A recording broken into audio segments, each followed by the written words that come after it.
अस्सलाम वालेकुम, मैं हूं कलीमुल्ला। आज हम बात करेंगे एक्सपोर्ट के लिए प्रोडक्ट रिसर्च और सिलेक्शन कैसे करें। हमारे साथ हैं अली अकबर साहब। अस्सलाम वालेकुम सर, क्या हाल है? वालेकुम अस्सलाम कलीमुल्लाह। मैं ठीक हूँ, आपका क्या हाल है? अल्हम्दुलिल्लाह सर, मैं ठीक हूँ। सर आप हमें बताएं कि एक्सपोर्ट के लिए प्रोडक्ट रिसर्च और सिलेक्शन कैसे करें। जी। जब हम एक्सपोर्ट का प्लान करते हैं जी तो सर। एक्सपोर्ट के लिए सबसे अहम जो होता है आपकी प्रोडक्ट सिलेक्शन होती है। बिल्कुल ऐसे ही। और उसके लिए आपको प्रोडक्ट को रिसर्च करना पड़ता है।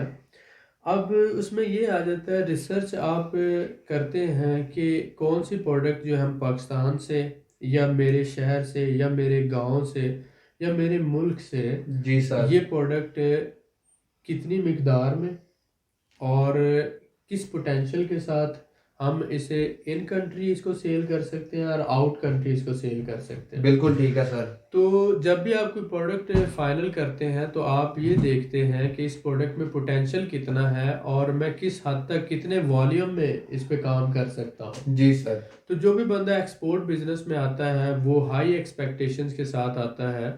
वो ये चाहता है कि ये बिजनेस से छोटे लेवल से अगर शुरू करूं तो बाद में इसे नेशनल और इंटरनेशनल लेवल तक लेकर जाऊं, और अगर लाख से शुरू करूं तो बाद में करोड़ों और अरबों तक लेकर जाऊं। ऐसा ही है तो सर। इसलिए इस बिजनेस में सबसे अहम ये होता है कि आप जो प्रोडक्ट फाइनल कर रहे हैं उस प्रोडक्ट की रिसर्च आप करें। जी सर। अब रिसर्च किन पैरामीटर्स पे होनी चाहिए, उसमें प्रोडक्ट की स्पेसिफिकेशन आ जाती है, ऐसा ही है सर, प्रोडक्ट का बिल्कुल। लाइफ साइकिल आ जाता है, प्रोडक्ट कहाँ पे प्रोड्यूस हो रही है या जी कहाँ सर। पे ग्रो हो रही है, और उसका बाइंग सीजन कौन सा है, और उसकी सप्लाई और डिमांड किस तरह से इफेक्ट करती है, यानी अप एंड डाउन कैसे आते हैं प्रोडक्ट में। बिल्कुल ठीक है सर। तो हर प्रोडक्ट का एक साइकिल होता है।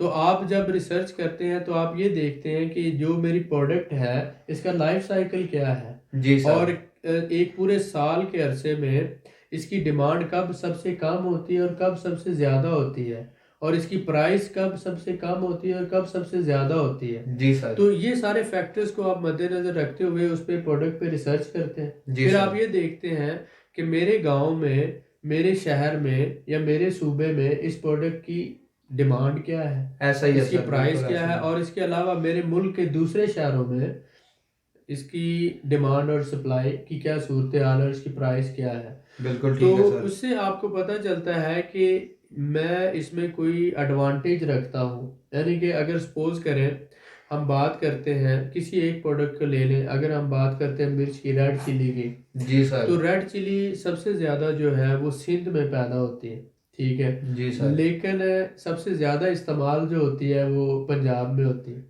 तो अब अगर हैदराबाद या सिंध के जो लोग हैं, अगर वो इस चिली बिजनेस में आ जाते हैं, तो अब आपको पता है कि सबसे ज़्यादा आबादी वाला सूबा पंजाब है, जी सर। और इसमें सबसे ज़्यादा प्रोडक्शन जो हो रही है वो सिंध में हो रही है। तो अब वहाँ से अगर बाइंग करके सेलिंग अगर हम कर रहे हैं पंजाब में, तो डेफिनेटली उसमें मार्जिन है, ठीक बिल्कुल है। ऐसा ही है और सर। फिर हमें इसका एक सीज़न है, स्पेसिफिक सीज़न, उस सीज़न के अंदर अगर हम बाइंग करते हैं और 2-3 महीने स्टोर करने के बाद सेल करते हैं तो उसका भी definitely price up and down होगी, जी सर, ठीक है। बिल्कुल ठीक। तो ये इसको कहते हैं प्रोडक्ट रिसर्च। और जी सर। प्रोडक्ट फाइनल क्या है कि आप जब आपने काम करने का सोचना है तो आपने ये सोचना है कि मैंने टेक्सटाइल सेक्टर में काम करना है, मैंने फूड सेक्टर में काम करना है, मैंने सर्जिकल इंस्ट्रूमेंट में काम करना है, मैंने फुटवेयर में काम करना है। आप प्रोडक्ट फाइनल करते हैं कि मैं कौन सी प्रोडक्ट को लेके चलूँगा। क्यों? आपको पता होता है कि आपके दोस्त, आपके रिश्तेदार, आपके जानने वाले, या कौन सी प्रोडक्ट में आप अपने आप को ज़्यादा कंफर्टेबल फील करते हैं। बिल्कुल ठीक है सर। पिछले 10 साल, 20 साल, 50 साल, या जितने भी अरसा आपका ज़िंदगी का है, आप किस प्रोडक्ट को ज़्यादा बेटर समझ सकते हैं, और उस प्रोडक्ट के अंदर अगर आप थोड़ा सा इनपुट करें, अपनी रिसर्च करें, तो उसको मज़ीद बेटर कर सकते हैं। जी सर। तो आप उस प्रोडक्ट को फाइनल करते हैं। फिर आप देखते हैं कि ये जो प्रोडक्ट है ये कौन कौन से ममालिक में एक्सपोर्ट हो सकती है और कौन कौन से ममालिक इसकी डिमांड रखते हैं। जी सर, बिल्कुल ठीक है। तो वहाँ से फिर आप अपने कॉन्टैक्ट्स के ज़रिए ऑर्डर्स लेने की कोशिश करते हैं और फिर आप ऑनवर्ड आगे चलते हैं। तो ये प्रोडक्ट सिलेक्शन का जो प्रोसेस है, प्रोडक्ट रिसर्च का प्रोसेस है, ये बहुत अहम और की रोल प्ले करता है एक्सपोर्ट बिजनेस के अंदर। जी सर, बहुत शुक्रिया सर आपका। जी जी। सर मैं आपसे जानना चाहूँगा कि कौन कौन सी प्रोडक्ट्स जो है हम एक्सपोर्ट कर सकते हैं। अच्छा, प्रोडक्ट तो कोई भी हम लेते हैं जैसे आजकल बात ये है कि हम अगर फूड सेक्टर में आते हैं तो मैं कुछ प्रोडक्ट्स आपको बता देता हूँ, जी लेकिन सर। आप जनरली जब बात करते हैं तो कोई भी प्रोडक्ट जो होती है उसको एक्सपोर्ट किया जा सकता है, बशर्त कि उसकी डिमांड अगर दूसरे मुल्क में है। जी सर। तो कोई भी ऐसी प्रोडक्ट नहीं है जो एक्सपोर्ट नहीं हो सकती, हर प्रोडक्ट एक्सपोर्ट हो सकती। लेकिन मैं आपको बताना चाहता हूँ कि मसलन अगर हम फूड में आ जाते हैं तो फूड में बासमती चावल जो है ये हमारा पूरी दुनिया में जाता है। जी सर। उसके बाद फिर अगर हम बात करते हैं रेड चिली, ये बहुत से मुल्कों में एक्सपोर्ट होती है। उसके बाद हम तिलों की बात करते हैं, वाइट चने की बात करते हैं, हल्दी की बात करते हैं जिसे हम टर्मरिक बोलते हैं। तो ये हल्दी बहुत ज़्यादा क्वांटिटी में एक्सपोर्ट होती है पाकिस्तान से, जी रेड चिली सर। बहुत ज़्यादा क्वांटिटी में एक्सपोर्ट होती है, चने एक्सपोर्ट होते हैं और साथ साथ तिल बहुत ज़्यादा एक्सपोर्ट होते हैं। और बासमती, ये तो आपको पता है, बहुत ज़्यादा एक्सपोर्ट होता है। ऐसा ही है सर, उसके बिल्कुल। अलावा फिर अगर हम आ जाते हैं आगे तो हम बात करते हैं फ्लोर यानी आटा जिसे हम कहते हैं, ये एक्सपोर्ट होता है, मैदा एक्सपोर्ट होता है, शुगर एक्सपोर्ट होती है। ठीक है, ठीक हो गया सर। ये फूड प्रोडक्ट्स हैं। अगर हम आगे जाते हैं टेक्सटाइल सेक्टर में तो उसमें बेड शीट है, टावल है, निटेड गारमेंट्स हैं, वुवन गारमेंट्स हैं, जीन्स की पैंटें हैं, अंडर गारमेंट्स हैं। उसके अलावा ट्रैक सूट्स आ जाते हैं। तो ये गारमेंट्स के अंदर ये बहुत सी चीज़ें हैं जो एक्सपोर्ट हो रही हैं। सही हो फिर गया आगे सर। आ जाए आप, फुटबॉल एक्सपोर्ट हो रहे हैं, जी सर। फुटवेयर एक्सपोर्ट हो रहे हैं, जूते एक्सपोर्ट होते हैं। ऐसा ही है फिर सर, बिल्कुल। हैंड एम्ब्रॉयडर्ड जो गारमेंट्स हैं ये एक्सपोर्ट होते हैं, जो कढ़ाई वाले कपड़े जिन्हें हम कहते हैं, ऐसा ये ही है सर, कनाडा बिल्कुल अमेरिका ऐसा। तक एक्सपोर्ट हो रहे हैं। यूके में बहुत बड़ी मार्केट है इसकी। सर्जिकल इंस्ट्रूमेंट्स में पूरी दुनिया में पाकिस्तान जो है ये एक बहुत बड़ा एक्सपोर्टर है, ये एक्सपोर्ट हो बिल्कुल रहे हैं। सर, ऐसा ही, बिल्कुल। उसके अलावा फिर इलेक्ट्रिकल फैंस जो हैं वो गुजरांवाला गुजरात से ये बहुत ज़्यादा क्वांटिटी में एक्सपोर्ट हो रहे हैं। जी सर। तो अब आपने देखना है कि कौन सी प्रोडक्ट आप इन सारी प्रोडक्ट्स में से फाइनल कर सकते हैं। फिर आगे आप आ जाते हैं, फ्रूट्स की बात करते हैं तो मैंगो एक्सपोर्ट हो रहा है, किनो एक्सपोर्ट हो रहा है। वेजिटेबल में बात करते हैं, पोटैटो एक्सपोर्ट हो रहा है, ओनियन एक्सपोर्ट हो रहा है, और आपकी बहुत सी वेजिटेबल, भिंडी तोरी एक्सपोर्ट हो रही है। जी सर, ऐसा ही तो है। इसी तरह से आप आगे ड्राई फ्रूट्स में आ जाते हैं, वो बहुत सी डेट्स, खजूरें बहुत ज़्यादा एक्सपोर्ट होती हैं। और डेट्स का आजकल जो है वो सिरप और उसके साथ साथ डेट पेस्ट जो है वो एक्सपोर्ट हो रहा है। तो मेरे भाई, अब जो बंदा है उसने ये देखना है, वो सिंध में बैठा हुआ है, वो बलूचिस्तान में बैठा हुआ है, वो पंजाब में बैठा हुआ है, और वो इसी तरह से वो सरहद में बैठा हुआ है, केपीके में बैठा हुआ है। जी सर। तो आप देखते हैं आप कौन से एरिया में हैं और आपके एरिया में कौन सी ऐसी प्रोडक्ट है जिसको पूरे मुल्क में सेल किया जा सकता है, और उसके साथ साथ उससे बाहर के मुल्कों में भी एक्सपोर्ट किया जा सकता है। सही हो गया सर, आप बिल्कुल नमक ऐसा ही। एक्सपोर्ट कर सकते हैं, आप मार्बल जो है ये एक्सपोर्ट कर सकते हैं, जो कंस्ट्रक्शन में बहुत ज़्यादा यूज़ हो रहा है। पाकिस्तान से बहुत बड़ी क्वांटिटी में मार्बल एक्सपोर्ट हो रहा है, ऐसा ग्रीन ही मार्बल सर। और दूसरा। तो बहुत सी चीज़ें हैं, पाकिस्तान में एक्सपोर्ट पोटेंशियल बहुत ज़्यादा है। लेकिन बात ये है कि हमें अवेयरनेस होगी तो हमारे बहुत से लोग आगे आएंगे और वो इनमें से प्रोडक्ट सेलेक्ट करके अपना मार्केट रिसर्च करके वो इस बिजनेस में अपना रोल प्ले कर सकते हैं। ऐसा ही है सर, बिल्कुल ऐसा ही है। बहुत शुक्रिया सर आपका। You're welcome। सर मैं आपसे जानना चाहूंगा कि एक्सपोर्ट क्वालिटी को किस तरह मेंटेन रखा जा सकता है। हाँ, ये बहुत ज़रूरी है। अब देखें, जब आप बिज़नेस की बात करते हैं तो बिज़नेस में जब कोई बंदा आपको ऑर्डर देता है तो वो ऑर्डर के साथ स्पेसिफिकेशन देता है। जी सर, मुझे बिल्कुल ये ऐसा ही। साइज़ चाहिए, ये वॉल्यूम चाहिए, ये कलर स्पेसिफिकेशन होनी चाहिए, ये उसकी जो है कंटेंट होना चाहिए, ये चीज़ें होनी चाहिए। जी सर। आप जब सैम्पलिंग करते हैं तो वो अप्रूव करता है उसको। बिल्कुल सर, तो ऐसा ही है। सबसे अहम जो चीज़ है, आपने जो सैम्पलिंग की है आप वही प्रोडक्ट दें अपने क्लाइंट को। ठीक हो गया सर। उसको मेंटेन रखने के लिए आपके पास ऐसे सप्लायर होने चाहिए जो ट्रस्टेड हो। जब आप, ऐसी बात है कि आप पहले सप्लायर देखते हैं, 10 15 20 लोगों में से 2 4 ऐसे सप्लायर मेंटेन करें, जी सर। उनको मैनेज करें कि जो आपकी जो स्पेसिफिक रिक्वायरमेंट्स हैं उसके अकॉर्डिंग आपको प्रोडक्ट दे सकते हैं। ठीक हो गया सर। तो वो जो कस्टमाइज रिक्वायरमेंट होती हैं उसके अकॉर्डिंग अगर वो प्रोडक्ट दे सकते हैं तो तभी आप सक्सेसफुल हो सकते हैं। ये नहीं कि आपको सैंपल तो उन्होंने अच्छा दे दिया, बाद में प्रोडक्ट पर आपका कोई कंट्रोल नहीं है तो जी आप सर। दूसरी प्रोडक्ट भेजेंगे, वो रिजेक्ट हो जाएगी और आप लॉस में चले जाएंगे। आप पहली ही शिपमेंट से आपका लॉस शुरू हो जाएगा और आप कभी इस फील्ड में कामयाब नहीं हो सकते। जबरदस्त प्रोडक्ट सर। सिलेक्शन के साथ साथ सप्लायर जो है उसका भी अच्छा होना बहुत ज़रूरी है, और आपका फुल कंट्रोल होना चाहिए उस पूरे प्रोसेस के ऊपर। अगर आपका सप्लाई पर कंट्रोल नहीं है, आप उसकी क्वालिटी को मेंटेन नहीं कर सकते, तो आप कभी किसी सूरत एक्सपोर्ट बिजनेस में कामयाब नहीं हो सकते। ज़बरदस्त सर। सर इसी के बारे में मैं आपसे मज़ीद डिटेल चाहूँगा कि एक्सपोर्ट वॉल्यूम किस तरह मैनेज किया जा सकता है। अच्छा, एक्सपोर्ट वॉल्यूम जो है उसमें आ जाता है बाइंग। जी अब सर। अगर आपके पास एक पूरे साल के अंदर 10 शिपमेंट जाती है, या हर महीने एक शिपमेंट जाती है, तो 12 शिपमेंट है। जी अब सर। सपोज करें कि जो आपकी प्रोडक्ट है उसका सीज़न है मार्च और अप्रैल में, उसका सीज़न है, जी सर। उसका बाइंग सीजन है। अब उसमें ये आ जाता है कि फिर आप देखते हो कि 12 शिपमेंट मैंने पूरे साल में भेजनी है, जी सर। तो आप उस हिसाब से अपनी बाइंग करते हो और अपने वेयर हाउस में आप रख लेते हो। या अगर आपके पास इतना वॉल्यूम नहीं बाय कर सकते, तो आप जो सप्लायर है आपका, आप इस तरह का सप्लायर चूज करते हो कि जो पूरा साल आपको सप्लाई दे सके। जी ठीक है, सर। तो ये सारी चीज़ें आपने मैनेज करना होती है। या तो आप खुद उतना वॉल्यूम में बाय करो, या फिर आप सप्लायर ऐसा लो जो आपकी पूरी सप्लाई लाइन को मेंटेन रख सके। जी सर, बहुत शुक्रिया सर। सर मैं आपसे जानना चाहूँगा प्रोडक्ट सेलेक्ट करने के बाद एक्सपोर्टर के लिए सबसे अहम क्या है।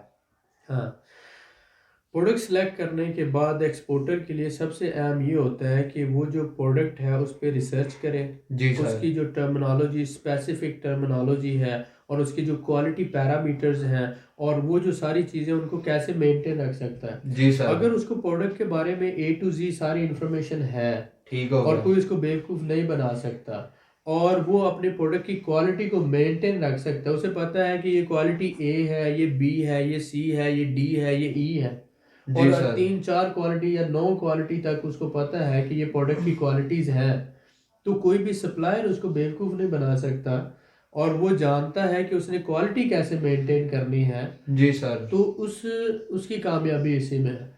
प्रोडक्ट सिलेक्शन के बाद प्रोडक्ट क्वालिटी को मेंटेन रखना, और अपने क्लाइंट की रिक्वायरमेंट के मुताबिक उसको वो प्रोडक्ट डिमांड के मुताबिक आपने सप्लाई करना। जी सर। यही सबसे ज़्यादा कामयाबी जो है इसी में आपकी है।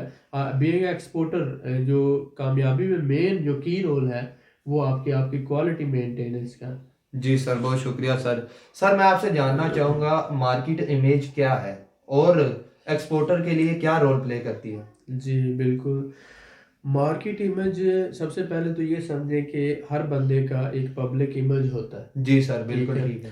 आप आपके दोस्त आपको जानते हैं कि आप किस हद तक बुरे हैं, किस हद तक अच्छे हैं। आपके रिश्तेदार आपको जानते हैं कि आप कितने बुरे हैं, आप कितने अच्छे हैं। जी और सर। बंदे जो आपके बारे में राय रखते हैं कि आप कितना गिर सकते हैं, और आप कितना, आपका जो है वो इमेज अच्छा है लोगों में, आपके जो ओवरऑल एक परसेप्शन पाया जाता है आपके बारे में, एक सोच पाई जाती है, उसे हम इमेज बोलते हैं। बिल्कुल सर, ऐसा ही तो है। वो जो आप, जब लोग आपको कैटेगराइज करते हैं, तो 3 तरह की कैटेगरीज हैं। एक तो ये कि बुरा बंदा है, और एक ये अच्छा बंदा है, और एक ये है कि 50-50 है। जी सर। अब बात ये आ जाती है कि वो आप फर्स्ट, जब आप किसी को देखते हैं या पहले ही आप किसी के बारे में बात करते हैं, तो वो किस कैटेगरी में गिर रहे हैं आप, वो आपका फर्स्ट इंप्रेशन जो है मार्केट का आपके लिए ये है कि आप अच्छे बंदे हैं, आप अपनी कमिटमेंट पूरी करते हैं, आप जो कमिट करते हैं चाहे लॉस हो या प्रॉफिट हो, आप उसको पूरा करते हैं, जी सर। आप इन टाइम डिलीवरी देते हैं, और आप अपनी ज़बान के पक्के हैं। अब ये बातें जो आपका मार्केट इमेज डेवलप करती हैं। जी सर। जब आप मार्केट में कोई भी सर्विस देना शुरू करेंगे, आप एज ए एक्सपोर्टर जब आप अपनी कोई भी प्रोडक्ट को किसी भी बंदे को सप्लाई करेंगे, फर्स्ट ऑर्डर फिल करेंगे, तो आपने जो टाइम उसके साथ किया, जी सर। क्योंकि एक्सपोर्ट में सबसे ज़्यादा जो रोल होता है वो होता है कि आप जिस टाइम को आपने कमिट किया और जो क्वालिटी आपने कमिट की, ये टाइम और वही क्वालिटी उसी टाइम पर आपने उसको पहुंचा दिया है। बिल्कुल ठीक है सर। क्योंकि सीजनल बहुत सा इफेक्ट होता है, यानी कि अगर गारमेंट्स की बात करें तो सर्दी का गारमेंट और है, गर्मी का और है, इसी तरह फ्रूट्स की बात करते हैं, इसी तरह कोई भी जो प्रोडक्ट है उसकी डिमांड जो होती है वो सीज़न के हिसाब से होती है। बिल्कुल सर, मसलन ऐसा ही चाय है। जो है वो सर्दी में उसकी डिमांड बढ़ जाती है, गर्मी में कम हो जाती है। जी सर। इसी तरह से हर चीज़ के डिमांड का एक सीज़न है, तो इम्पोर्टर के लिए टाइम बहुत ज़्यादा इम्पोर्टेंट होता है। तो अगर तो इन टाइम आप डिलीवरी दे रहे हैं, और वही क्वालिटी मेंटेन करते हुए आप डिलीवरी दे जी रहे सर। हैं, और कमिटमेंट पूरी कर रहे हैं, तो ये आपका एक जो इमेज डेवलप हो रहा है। और इसी ऐसा तरह ही है से सर, बिल्कुल जिन ऐसा लोगों ही से है। आप बाइंग कर रहे हैं उनको इन टाइम पेमेंट्स दे रहे हैं आप, और उनको जो है किसी तरह का परेशानी में मुब्तला नहीं कर रहे, जो कमिटमेंट की थी वो पूरी कर रहे हैं। सही हो गया तो सर। आपका सप्लायर भी आपसे मुतमिन है और आपका क्लाइंट भी आपसे मुतमिन है, और आप हर तरह के जो मामलात होते हैं उनको सिंप्लीफाइड वे से आप जो कमिट किया वो आप पूरा कर रहे हैं, तो मार्केट के अंदर आपका इमेज डेवलपमेंट शुरू हो जाता है। जी सर, बिल्कुल और ऐसा ही है। मार्केट आपको 2 4 6 महीनों में समझ जाती है कि ये बंदा जो कमिट करता है पूरा करता जी सर, है। फिर आपको लोग क्रेडिट पे माल देना शुरू कर देते हैं, बिल्कुल सर, ठीक और है। वो जब आपका क्रेडिट साइकिल शुरू होता है तो तब ही आपकी अर्निंग शुरू होती है। आप एक तरफ से क्रेडिट पे माल ले रहे हैं, दूसरी तरफ आप क्रेडिट पे दे रहे होते हैं, और बीच में आपकी इन्वेस्टमेंट ज़ीरो होती है जी और सर, मुनाफा आपके पास आ रहा होता है। तो ये 1 साल के अरसे में अगर आप ये साइकिल क्रिएट करने में कामयाब हो जाते हैं तो आपकी कामयाबी का सफ़र शुरू हो जाता है। जबरदस्त और सर। ये तब ही होता है जब आपका मार्केट इमेज पॉजिटिव हो। सही अगर हो वो गया। पॉजिटिव नहीं है तो कोई बंदा आपको ना ही क्रेडिट देगा और ना ही आप कभी ये साइकिल क्रिएट कर सकेंगे। सही हो गया सर, बहुत शुक्रिया। सर मैं आपसे जानना चाहूँगा कि एक्सपोर्ट बिजनेस में एक ही प्रोडक्ट्स लेकर चलना सही है कि एक से ज़्यादा प्रोडक्ट्स लेकर चलना चाहिए? अच्छा, इसमें ये बात आ जाती है कि सबसे पहले तो मैं ये कहूँगा कि एक प्रोडक्ट लेकर चलें शुरू में। जी सर। मसलन अगर आप बासमती पे काम कर रहे हैं तो आप बासमती को ही लेके चलते जाएं। सही हो गया अगर सर। आप शुगर पे काम कर रहे हैं तो शुगर को लेके चलते जाएं। लेकिन उसके बाद आप ये कर सकते हैं कि अगर आपके पास पोटेंशियल भी है और आपके पास सप्लाई मेंटेनेंस भी है, मैनेजमेंट भी है, तो आप फूड के अंदर मसलन जैसे कि फूड में आप डिफरेंट और प्रोडक्ट्स ऐड कर सकते हैं। जी सर। मसलन चावल के साथ शुगर कर सकते हैं, उसके साथ रेड चिली भी कर सकते हैं, उसके साथ आप हल्दी वगैरह का भी कर सकते हैं। इसके साथ साथ फिर अगर आप समझते हैं कि आपका गारमेंट सेक्टर भी आप मैनेज कर सकते हैं, तो आप अगर बेडशीट कर रहे हैं तो उसके साथ टॉवल भी आप कर सकते हैं, सही है, गारमेंट्स का बिल्कुल भी कर बिल्कुल सकते सर, हैं। ऐसे ही। यानी कि कोरिलेशन होना चाहिए प्रोडक्ट में, ताकि आप उस पूरे साइकिल को बेटर मैनेजमेंट कर सकें। जी लेकिन सर। शुरू में 1 या 2 प्रोडक्ट्स को लेके चलना ज़्यादा बेटर है, क्योंकि उसके पूरे साइकिल को मैनेज करना होता है। आपने सीज़न में बाइंग करना है, फिर वो कितनी वॉल्यूम में बाइंग करना है, उसकी सप्लाई और डिमांड को मेंटेन रखना होता है, उसके वो सारी हर चीज़ों को देखना होता है। तो इसलिए 1 या 2 प्रोडक्ट्स को लेके चलें, जैसे जैसे आप कामयाब होते जाएं प्रोडक्ट्स ऐड करते जाएं। जी सर, ज़्यादा बहुत बेहतर। शुक्रिया सर आपका। सर मैं आपसे जानना चाहूँगा कि एक्सपोर्ट बिजनेस में कहते हैं कि बाइंग करना मुनाफा बख्श है, आपकी राय क्या है इस हवाले से?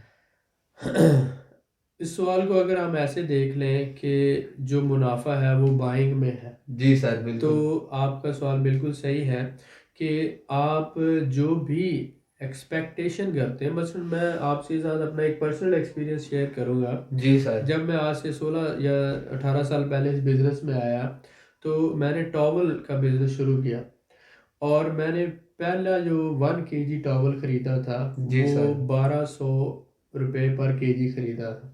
ठीक है। ठीक हो गया सर। और मैंने जब दूसरी दफ़ा बाइंग की तो मैंने 800 पर केजी में ख़रीदा। रिसर्च करते करते जब मैं तीसरी दफ़ा बाइंग की तो मैंने वही 600 में पर केजी ख़रीदा। जी सर। और जब 3 से 4 महीनों में मैं इस लेवल पे पहुंच गया कि मैंने उसको 350 रुपये पर केजी ख़रीदा। जबरदस्त सर। वही टावल जो मैंने 350 पर केजी ख़रीदा, उसी को मैंने फर्स्ट टाइम 1200 पर केजी में ख़रीदा था। जी सर। अब फ़र्क ये आ गया कि पहली दफ़ा मैंने जो बाज़ार के अंदर रिटेलर होता है उससे होलसेल में ख़रीदा था, दूसरी दफ़ा उस रिटेलर को जो सप्लाई देने वाला था मैंने उससे ख़रीदा था, जी सर। तीसरी दफ़ा वो जो होलसेलर को सप्लाई दे रहा था, जो बड़े लेवल पे काम कर रहा था, जो कंपनी के साथ है मिलके, तो मैंने उससे ख़रीदा, और चौथी दफ़ा मैंने फिर कंपनी से डायरेक्ट ख़रीदा था। ठीक हो गया सर। तो अब कंपनी से डायरेक्ट खरीदने में और रिटेलर से होलसेल लेने में, क्योंकि इस पूरी चेन का मुझे नहीं पता था, तो 1200 से 350 तक का सफ़र ये था। जी सर। तो मेरी अर्निंग तब शुरू हुई जब मैं 350 में ख़रीदा, तो मैं ऐसा ही है उसको सर। 800 में सेल कर रहा था या 700 में सेल कर रहा था। तो जब तक आप बाइंग जो है वो मोस्ट एफिशिएंट नहीं करते, और जो ज़रूरी है एक्सपोर्टर के लिए वो उस लेवल तक नहीं पहुंचते, जी तब तक सर, आप अर्निंग नहीं कर सकते। तो बिल्कुल इसलिए ठीक है। बाइंग जो है, दिस इज़ द मेन की, कि आप किस तरह से बाइंग करते हैं और कहाँ से बाइंग करते हैं, यही आपका एज होता है। ऐसा ही है सर, बहुत शुक्रिया सर आपका। You welcome. मजीद मालूमात के लिए हमारे चैनल को सब्सक्राइब करें, वीडियो को लाइक करें और शेयर करें, बेल आइकन को जरूर प्रेस करें ताकि हमारी अगली वीडियो आपको मिल सके। अल्लाह हाफिज।